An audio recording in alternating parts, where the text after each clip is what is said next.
Voilà, nous découvrons notre expression. J'étais en train de penser, une expression française. Ça, c'est vraiment, c'était prophétique. Voilà. Avoir les jambes en coton, c'est vraiment une expression française. Ça signifie ce matin ressentir une grande faiblesse dans les jambes, ne plus pouvoir avancer après un effort physique, une maladie ou une grande fatigue. Avoir les jambes en coton, vraiment. C'est du français, ça. C'est du français. De la France. Ressentir on va en prendre de Saint-Exupéry. Vous imaginez. C'est chaud. Heureusement pour nous, voilà. on va bien nager dans cette expression. Papa, on va voir les jambes en coton. Bien sûr, vous savez. C'est une première fois pour moi. Vraiment. Non, ça c'est une expression courante. En coton, non? En coton. C'est une expression courante. Voilà. C'est juste exprimer de la fatigue, n'est-ce pas? Vous voyez, le coton, c'est fragile. Ah! C'est fragile. Voilà. Le coton, ce n'est pas assez solide, c'est fragile. Et avoir les jambes en coton, juste sentir une grande faiblesse, fatigue, n'est-ce pas? Quand on est fatigué, on a les jambes en coton parce que le coton ne peut pas tenir. C'est très fragile. C'est fragile. C'est une expression courante chez... Non, mais pour vous. C'est ça. Non, pas pour nous, pour tous les locuteurs français et surtout ceux qui aiment lire. Voilà, ceux qui aiment lire, une bonne précision. Waouh.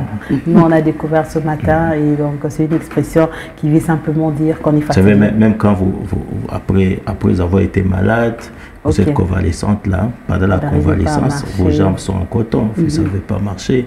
Il faut beaucoup d'efforts pour pouvoir retrouver la force. Alors, on a les jambes en coton. Les jambes en coton. Les jambes sont fragiles, on est fatigué. Avoir les jambes en coton. Bon, j'espère qu'après, si vous utiliserez cette expression. En tout cas, couramment. Je vais les faire pour garder ça et... C'est tout ce qu'il faut faire. C'est tout ce qu'il faut faire. Il faut pratiquer parce que la langue, ça c'est pratique. Exactement.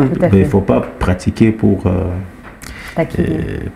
pas pour taquiner, pour épater les gens. Il faut communiquer. Elle a les jambes en coton tout le temps. Elle est tout le temps fatiguée. Voilà, elle est tout le temps fatiguée. Elle a toujours les jambes en coton. Wow. Fatiguée toujours. Et puis une personne comme ça. Non, c'est pas un compliment. Pas du tout. Hein. Pas du tout. On va vous renvoyer du travail. Si vous les jambes en coton, on va vous renvoyer. On va carrément vous mettre de côté, donc c'est pas un complément, papa l'a dit. Peut-être ce matin vous vous sentez concerné, on vous dit, toi tu es toujours fatigué, tu as vraiment les jambes en coton. Moi je pense qu'il faut se réveiller, hein, par peur qu'on puisse vous renvoyer du travail, ou bien dans la société, je ne sais pas, en famille, que les gens puissent se lasser de vous. Donc réveillez-vous un peu, donnez-vous un peu de la force. Je ne sais pas comment vous allez faire, mais je sais que Dieu, là, il va vous aider. Voilà, à vous fortifier, à ce que vous puissiez vous lever pour être aussi, comment je dirais, actif. Et vous avez quelqu'un, que vous puissiez contribuer, je ne sais pas, dans les milieux où vous vivez, que vous puissiez apporter aussi quelque chose. Parce que moi, généralement, ce sont les filles. Hein. Elles ont tout le temps les jambes en coton. Les jeunes filles à la maison. D'une femme, c'est confirmé. Voilà, elles ont tout le temps les jambes en coton. Dès qu'elles rentrent, elles sont toujours fatiguées.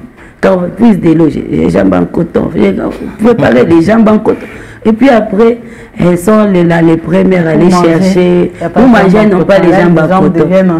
Exactement. C'est là qu'il faudrait dire aux mamans qui sont en train de nous suivre. Ouais. C'est vrai, vous avez la grâce d'avoir des femmes ménagères chez vous. Votre fille, aura-t-elle aussi la grâce d'avoir une femme ménagère? Il faut la préparer, affronter la vie. Et pendant qu'elle est en train de grandir déjà, vous lui apprenez à faire les travaux ménagers.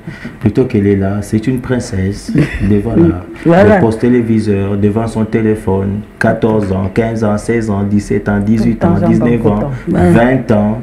Et puis un fiancé qui arrive. Après quelques temps, vous partez, vous faites comment? Et si le fiancé n'a pas assez de moyens pour engager une femme ménagère, voilà une autre source de conflit. Parce que votre fille n'aura que des jambes en coton. Quand même dans les mariages.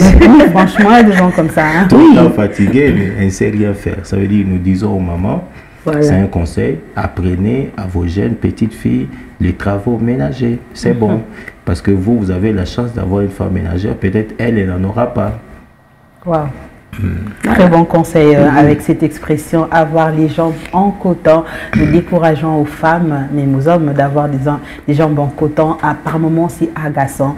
Une personne qui est tout le temps fatiguée, qui ne sert presque pas à grand chose, qui est tout le temps fatiguée parce que vous avez les jambes en coton, c'est à décourager. Surtout, ne prenez pas ça pour un compliment.